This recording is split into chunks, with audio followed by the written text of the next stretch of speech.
Hi, everybody, and welcome back to another lecture for Psych 242, Theories in Research and Personality. Today we're going to go over the second part of the trait theory set of chapters, Chapter 8, where we'll be talking about the research regarding trait theory. In terms of announcements, as you guys already know by this email I've sent out already, there's no class this week in person. However, if you do have any questions about the research, the readings, the paper, etc., you can feel to stop by on class on Wednesday, and I will kind of use that as like an extra office hours that you can use if you have any questions. Additionally, I have my normal office hours as well. But regarding the chapter, this is hopefully going to be a pretty quick lecture for me. The book goes, it's pretty straightforward regarding what the book talks about, but today I'm going to talk about achievement motivation, a little bit about this type A kind of personality they describe it as, in regards to hostility, and a bit about health. We'll talk about social anxiety, emotions, and optimism and pessimism. But let's start with this idea of achievement motivation. And by this, we're kind of talking about this need for achievement, which is a desire. And it's a desire to do several different things. One of them, accomplish something difficult, or be able to master or manipulate or organize in your own environment, overcome obstacles, and attain a high standard. So this is an individual difference, we'd call it, that people high in this just want to do a lot and do it good. This is actually assessed using the T8 again, which I find to be interesting. I don't know if that's the only way to assess it, but one thing it tells me is that, right, the thematic apperception test is going to be showing us that people high in need for achievement are likely going to be bringing that up in whatever they describe. So it is something that's kind of chronic or endemic in them, something that they, we can see a lot of. And what's really interesting about this is that need for achievement is very good for people in the entrepreneurial field, but that doesn't exactly mean, like our haha business person down here, that doesn't always mean it is that person who is fitting our stereotype, or that stereotype of who has high need for achievement. These individuals don't have to be your stereotypical, I should say, business person.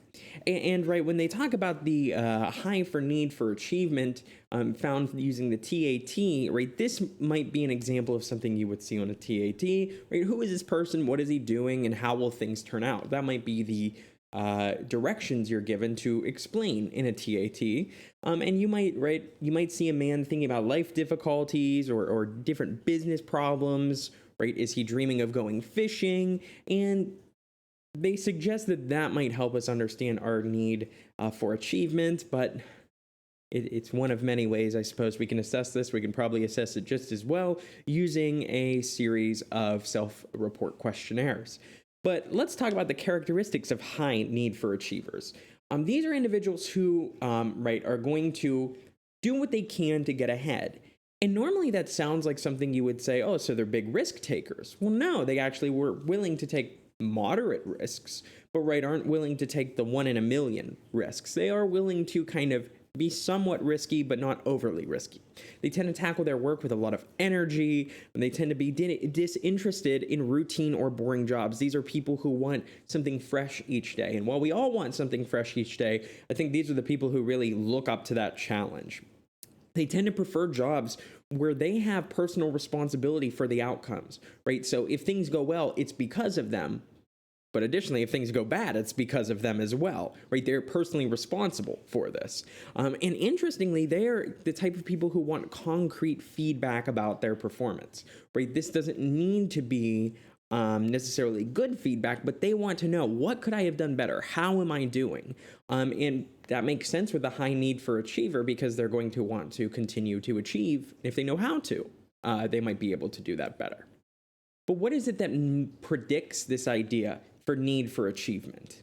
Well, actually, parenting practices associated with high need for achievement in children, suggesting that, like for me, I can help set my daughter up for success to be a high need for achiever, or at least in partial set. This idea of economic prosperity matters. We know that is people find matters more than others. Excuse me, I realized I didn't write that correctly. People find economic prosperity matters.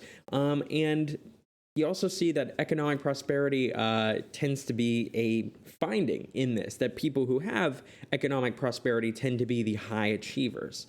Additionally, high levels of achievement motivation actually interferes with effective performance, which I think is really interesting and worth mentioning, because imagine that you have two people who are really good. Say you're making a hiring decision. You have two people who are at the top of their field, two of the smartest people. Do you want the person who is objectively a little bit smarter, but a terrible, terrible worker, right? Terrible to work with, not part of the team, is not going to be useful? Or do you want somebody who's a little less smart, but is able to, right, work as a group, able to meet deadlines, able to do all of this? You're probably going to go with person two, even though you're losing a little, maybe, of the best of the best. But generally, what's the best of the best going to mean if, you're not having an effective performance from them? So this is saying that, who you want on your team probably shouldn't just be the highest achiever, but somebody who also has a little tact, if that person doesn't. I like this image that they use in the book, and they ask some questions, right? When should mom or dad, in this case, right, let go, or when to hold on? Is it okay to let your kid fall a few times to develop a sense of mastery and independence? Or, oops, do you want to, right, kind of protect the kid a little bit more? And understanding, right, while I shouldn't let my 2-month-old try to, right, jump in the pool and sink or swim, maybe there is something useful for teaching our kids to go out and do things themselves and have a little bit of have a little bit of a hand in doing it themselves. And I think that is what they're arguing in terms of this parenting and need for achievement. Now, additionally, we know that gender and culture both matter here. Now, originally, this was all done with men, right? These high need for achievement studies were often done on men in the business world, because at this point, women really weren't in the business world at the higher ranks. And what they find, now that we look at this information kind of cross genders, is that it's predictive of success in both genders, unsurprisingly, but it's different how we think about this. Men see success in terms of external standards, which I like to think is similar to extrinsic motivation, whereas women tend to rely on internal or more intrinsic definitions of success, right? So are you taking your definition of success from what some other people believe, or are you taking it from what you believe? Right, you can be successful because you have, right, CEO in front of your name, but you can also consider yourself successful, right, if you have a happy family life, and that might be an internal definition of success. And now it's not necessarily that women only have internal and men only have external. It just tends to be what these genders think more about. So really, what I find interesting here is men, if anything, seem to be more focused on this cultural definition of success, or kind of societal definition of success, where women maybe are looking this a little bit more internally in what they themselves believe. Now, beyond this idea of gender, we mentioned culture. And so we know that individualistic cultures, so cultures more like America, where it's all about me, all right, these people are looking at achievement more in terms of personal accomplishments. And people see themselves as actually in competition with coworkers, which may serve as a motivation to make you work harder, right? Well, I don't want to lose to Bob who works down the hall. Where in collectivist cultures, on the other hand, this is often thought about, this is need for achievement, and achieving is often thought about in terms of cooperation and group goals. The group has achieved the goal. And professionals are more concerned about emotional and financial well-being of their coworkers. However, this is not universal. We know there's a lot of, I know I've read some stuff regarding what they call salarymen in Japan, and the incredible, difficult work. It's more work balance than anything. It's not really work-life balance, but that's an aside point. But they also, the book also brings up this idea of attributions, which I'm going to spend a minute on. Right? Attributions are just what we attribute to people. They determine how we feel about the performance of a similar situation, right? How people do this. And I think I failed to mention, we can right, put attributes on not just people, but anything really. And what we find is that researchers see that people attribute losses to what we call unstable sources in hope of keeping their winning streak alive. And this is a way that we can talk about achievement motivation, right? Because we can change people's attributions. Now, the book goes into this a lot more detail than I'm going to go into this in this lecture, which is why if you have any questions, I do consider you stop by on Wednesday and ask them. But right, we can talk about these 3 different dimensions of attributions. So firstly, we can talk about stability here. So how stable is this? Is this something that is going to be continuous throughout your life?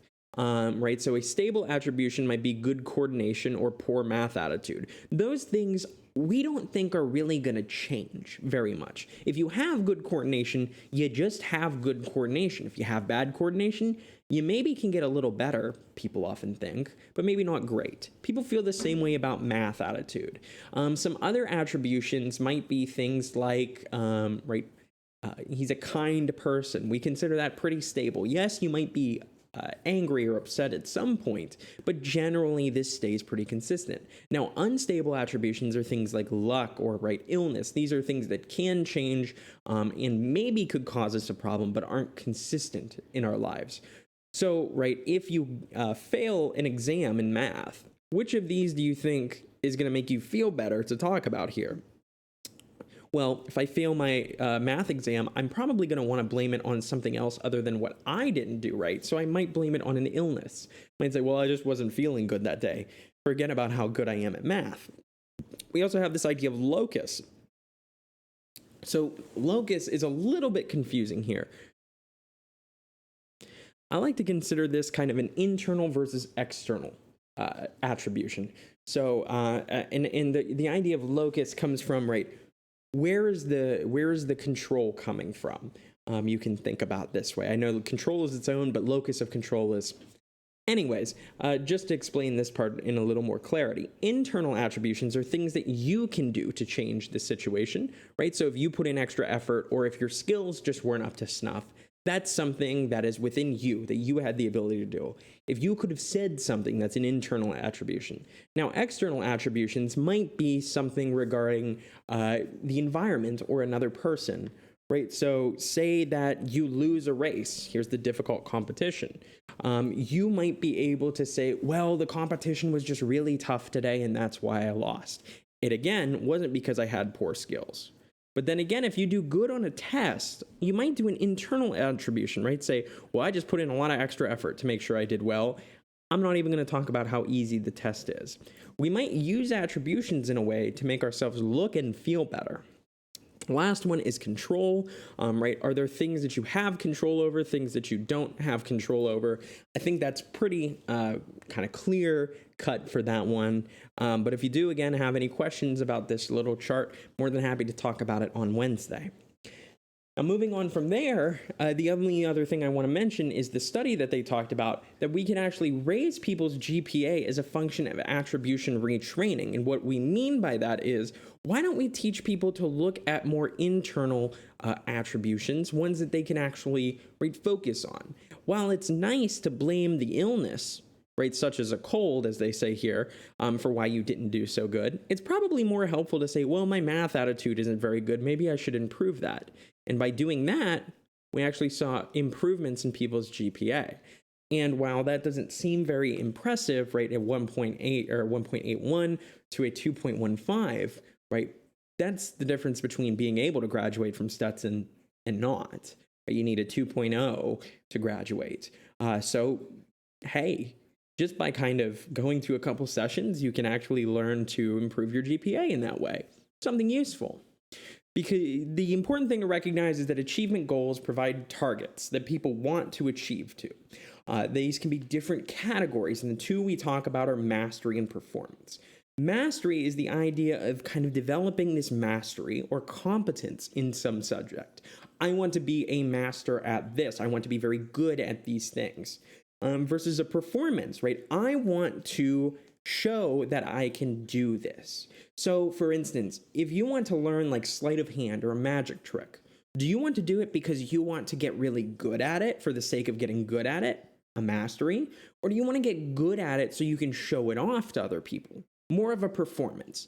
Now, that doesn't mean they are totally without the other, because what good would it be to study or, practice magic if you never showed it off? But it's really what that kind of deep down desire that you're doing it for. Why are you choosing to do this? Is it to show off, or is it to show, or, just to kind of prove a skill to yourself?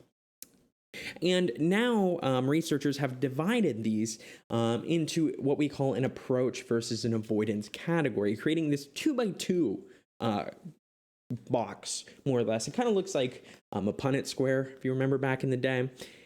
And how we look at this is, our mastery versus performance up here for our definition, and then our valence. So this positive versus negative valence. And we can think about this approach versus avoidance as pretty simple idea.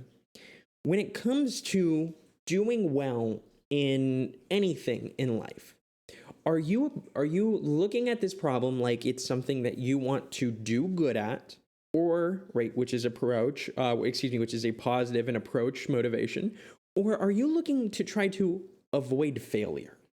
Are you looking to do good in school because you want to do good and you want to learn, or are you trying to do good in school because you don't want to disappoint somebody, yourself maybe, or you don't want to get bad grades? And if you are mastery oriented and you are trying to approach success, so say that I really like psychology and I want to learn everything I know about it for the sake of doing that. And I really want to just go forward and try my best and learn everything I can. Well, congrats, you're mastery approach oriented. Well, if you want to do this, again, learn all about psychology, but you kind of are more on the negative side of thing, you might just be trying to avoid bad things happening. Now, with our normative, what we call our performance here, are you performance approach goal, I want to make sure that I'm able to do this in front of people in a way that makes me look successful.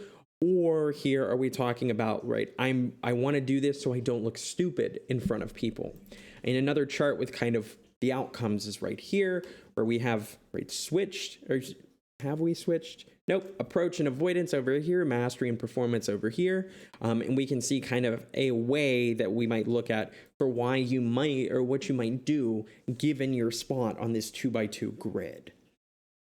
Now, from there, I also talked a little bit more in depth, and the book talked a little bit more in depth, I should say, for the effects of mastery and performance goals. With mastery, we see that students actually tend to take more challenging classes, and they're more interested, because these are people who are doing this because they're more intrinsically motivated, more looking to do this for the sake of doing it. Individuals tend to retain information and their skills longer, and they tend to share information and work well with others in order to achieve these common group interests. Now, that's for the mastery, and that's great, but not everybody is mastery-oriented in college. We know that. Performance-oriented individuals, this might just be how well a person works in groups, and it tends to be not as good as a mastery. People tend to see others as part of their competition, maybe keeping them from the top rather than just being interested in learning. And there's really not many good advantages of having a performance mindset for any one specific thing. Now, on the other hand, it's not worth it to have a mastery-focused mindset in literally everything you do, because we wouldn't get anything done, because we would be maybe a little bit too focused on trying to chase everything. So, for instance, I think a good example of this would be maybe what type of classes. For instance, I had a very strong sense of mastery in a lot of my psych classes when I was in undergrad, but things like philosophy class I had to take for a gen ed, or some of my other gen ed classes, like geography. I was just really trying to pass the class, and I was probably just trying to get through it. And it makes sense that we would only have this mastery performance or mastery goals in certain aspects and performance goals in a lot of other ones. Okay, but that's enough talking about achievement motivation. Let's move on to this idea of type A. And technically there was a type B, but the book really doesn't talk much about that. Let's just talk about type A. And type A were these more or less some traits that seem to be in the medical field linked to heart issues. And that type A people tended to have a higher competitive achievement striving. They tended to respond to frustrating situations with anger too. That's not so great though.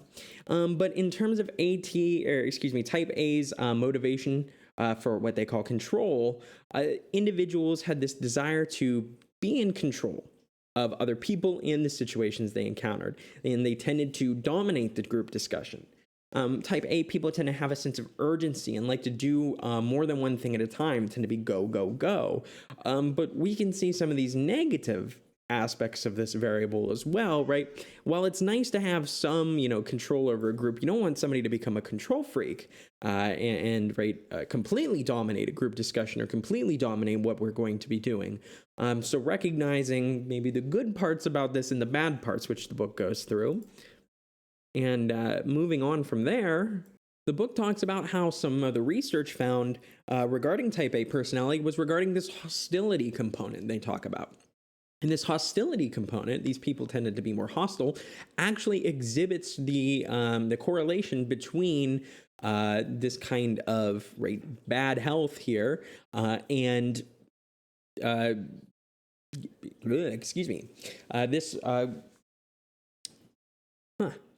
totally lost my train of thought. Apologies. Right, so this hostility component was a strong correlation with this coronary disease and issues in the heart.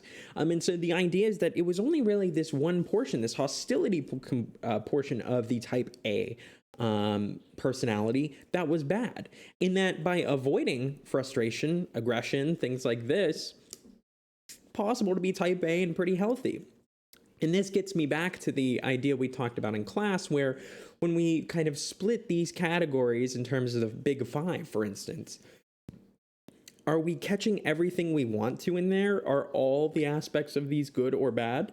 Right? Because in the type A personality was this bad component here. And we know that having type A personality without this bad component is pretty good in terms of what you're able to do, what you're motivated to do, and at least you're not getting heart disease. So recognizing, right, when you are coming up with traits to look at or clusters of traits, are there any pieces in there that might come along with the ride that we don't want? For instance, this hostility component with the type A personality. But anyways, type A is not what we're really here to talk about today. Right, we're going to kind of cruise through the rest of these, which personally, as a social psychologist, I find really interesting with this idea of social anxiety, emotions, and optimism and pessimism, as well as these are all really individual differences in people. And social anxiety is, unsurprisingly, as the slides I was given said, is related to social interactions. They talk about how speaking in front of a group of people creates a high level of nervousness for individuals high in social anxiety, and that high social anxiety people are often more concerned about having negative evaluations than they are concerned about how their performance is. And this tends to lead to increased physiological arousal, right? That nervousness, inability to concentrate, probably brought on by that physiological arousal, and feelings of nervousness. Right, and these individuals are tending to, I don't want to say get in their own head, but maybe are kind of catastrophizing how this is and are worried about how they will be judged in a group.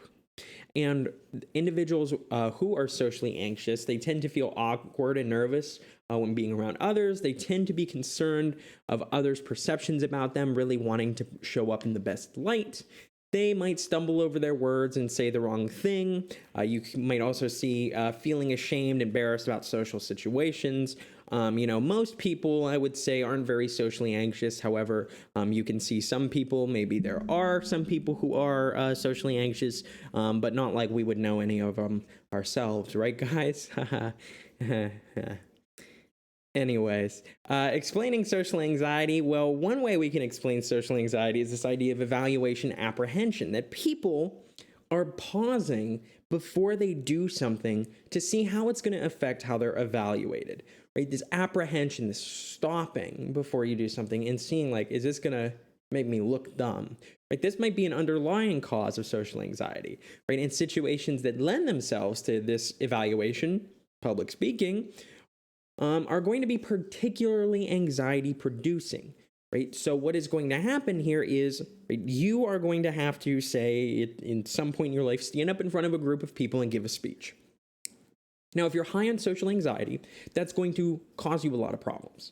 And the reason that's going to cause you a lot of problems is you are afraid of how everyone is evaluating you in that situation. When you stand up in front of a crowd, you're nervous about how other people are going to, right, look at you. And what we see is that socially anxious people deal with this fear typically by trying to avoid having to do those things, which makes a lot of sense, right? The book talks a bit about shyness and how shyness is kind of related to this, but generally people who are shy still want friends. They're just afraid of the negative evaluation they might have. And this is all a interesting part, in my opinion, of how we can understand how even like shyness is going to affect us. The reason I find that so interesting is the fact that we know that being alone and lonely is not good for the health. Right? People who are typically lonely tend to die earlier and have worse well-being. So maybe it's the case where if we can get people to avoid this evaluation apprehension, they feel a little better about themselves. But c'est la vie. Moving on to talk about emotions, right? Emotions, right? What are they? Well, there are a lot of different things. I took a class on emotions in grad school with a emotion researcher, and quite honestly, I think I walked out of that class knowing less about emotions than when I walked in. A lot of questions, not many answers, but really cool stuff, right? Emotions are interesting because they do change over time, but often we have kind of, right, stable personal emotions, kind of ones that suit us in the same way we have a personality. And how we can look at these are through three different variables: affectivity, or as you may have heard this, and I like to call it valence. So the extent to which people experience positive and negative emotions. Intensity, the strength of the emotional experience that people are feeling, as well as expressiveness, or the way that people are actually expressing their emotions. And how I explain the difference between the second and the third one, right? Affectivity, more or less, right? Just how negative or positive, right? The day my kid was born, super positive. The day I got into a car accident, super negative. Shouldn't be too hard for you there. Now, I may have had a positive thought on, right, after I got in the car accident, right, hey, at least I'm okay. But generally, it was full of negative, not necessarily positive. And on the right day that my daughter was born, I think I was really nervous after she just was born, that if everything was okay. But right, still, I would call that a positive experience because we had more positive, a lot more than negative. But with intensity and expressiveness, there's research to suggest that men don't express their emotions as much as women, but men do experience the same intensity of their emotions. So say that, right, you see something that you're just so excited about, and you just, it's a very intense emotion, and you feel it very strongly. But say you're somebody who just doesn't express it very well. You might just be like, wow, that's great. Versus somebody else might be like, oh my God, that's amazing, right? And this difference here is going to, right, explain a lot about why people might almost look like they are not as happy or upset or whatever as it is because of how expressive they're being. So starting with emotional affectivity, right? This is this individual difference in positive and negative affect, which can predict a number of behaviors. Unsurprisingly, if you're happy, you're more likely to give to charity. If you're angry, you're more likely to hit somebody. Behavior is consistently associated with high positive affect. Really, the only thing that's consistently associated with that is, right, this desire for social activity, which makes a lot of sense, being social and being positive. People high in positive affect tend to act ways that most people find attractive. And I actually think part of this is confidence, is that acting confident allows you to be seen as more socially desirable or socially attractive. And additionally, individuals tend to be happy, enthusiastic, and attentive, like one of the two people in that picture down below. I'll let you guess which one that is. But with emotional affectivity, high scores on negative affect, we see this unsurprisingly relate to psychological stress. Like feeling these negative emotions is related to feeling stress. This can also cause a diverse list of emotional problems, some of which can go on to be more serious, things like depression, and people report more health problems and complain more than the symptoms are warranted. I think every graduate student ever must be on this list then. There's actually difficulty with dealing with stress. And if you think about it, if you're emotionally high in these negative affect, your body might be in a stressed state constantly and making it difficult to deal with stress already, because we know stress puts the body in the fight or flight setting, right? This sympathetic nervous system is going to be activated in our 4Fs, if you know those.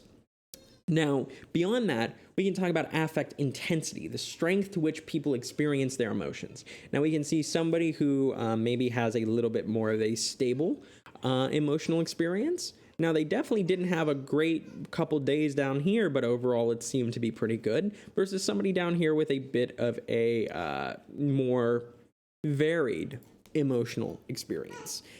What we see, though, is that high-intensity people experience their emotions more intensely, but also tend to be more variable, so again, more of the student B. So with that, the difference between high and low intensity is really just how you're reacting to events. It's the same events, it's just how you are choosing to react.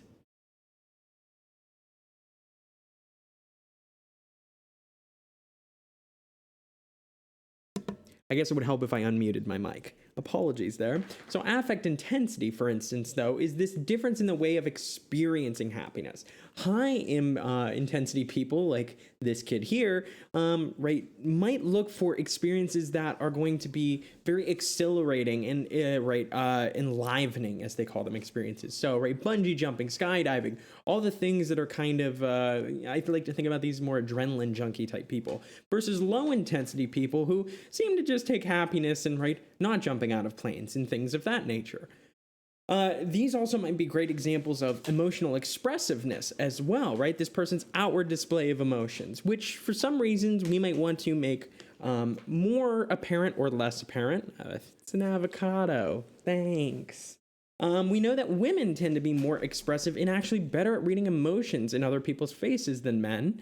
And we know that getting along with others depends on people's expressiveness. If I had no facial no expressiveness on my face and I just taught at the most monotone tone possible and just kind of kept going and didn't say anything outside of this, we wouldn't have very much fun now, would we?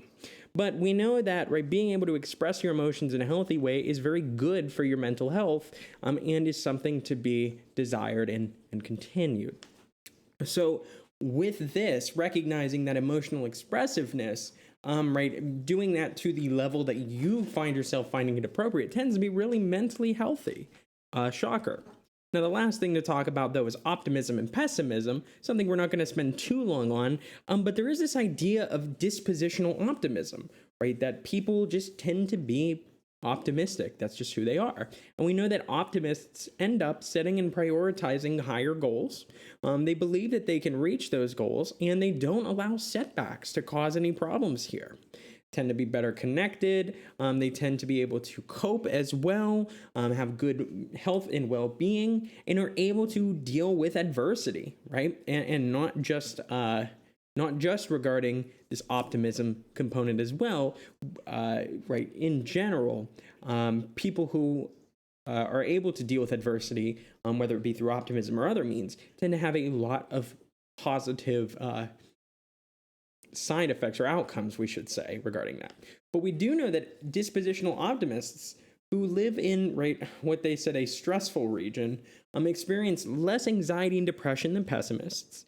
They are able to deal better with adverse situations than pessimists, and that they are very different than pessimists in terms of how they use coping strategies, which you can see in this chart, which was also from the book, that with the avoidance strategies, we see pessimists having an advantage in each of these, with the optimists having advantage in the active problem-solving strategy. So again, suggesting perhaps that optimism is going to be a little bit better than pessimism to have in terms of your disposition.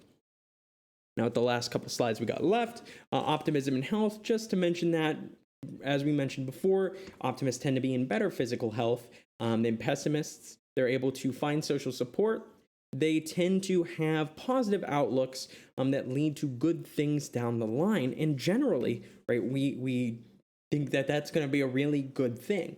So as the book spends some time talking about optimism, right, and I encourage you guys to look as somebody who's a bit pessimistic themselves, and see, think why would it be, in your best interest to not be a little bit more positive and optimistic? It seems to have a lot of positive benefits, and if anything, it seems like a self-fulfilling prophecy. It makes you more likely to achieve.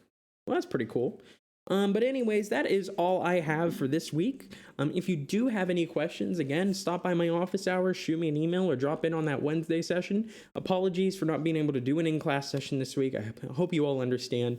If you do need anything from me, though, you know how to get in contact with me. And if I don't see you until next week, thank you all very much for understanding, and have a great week. Bye-bye.